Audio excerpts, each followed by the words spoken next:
চীন কি তৈরি করছে ভবিষ্যতের অমর সেনাবাহিনী? হ্যাঁ, রোবট আর্মি, যারা মরে না, ক্লান্ত হয় না, আর কখনো পিছিয়েও যায় না। চীনের প্রযুক্তিতে দুনিয়ার কাছে সাড়া ফেলেছে ইউবিটেক রোবোটিক্স। এই কোম্পানিটি একটি সিচুয়ান ভিত্তিক সংস্থার থেকে 159 মিলিয়ন ইউয়ানের অর্ডার পেয়েছে। এর আগেও পেয়েছিল 250 মিলিয়নের অর্ডার।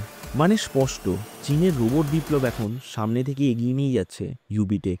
এই রোবটগুলোকে দেখতে শুধু ভয়ঙ্করই নয়, এরা তৈরি হয়েছে ইন্ডাস্ট্রিয়াল, সিকিউরিটি, রেস্কিউ এবং মিলিটারি ব্যবহারের জন্য। চীন চাইছে এই রোবটগুলো এমন সব কাজ করুক যেখানে মানুষের জীবন ঝুঁকিতে পড়ে। সর্বশেষ প্রজন্মের রোবটগুলোকে বলা হচ্ছে they don't die, they don't retreat, অর্থাৎ এদের মুখে ভয় বলে কিছু নেই। বিশেষজ্ঞরা বলছেন চীন খুব দ্রুতই রোবট চালিত নিরাপত্তা বাহিনী গড়ে তুলছে।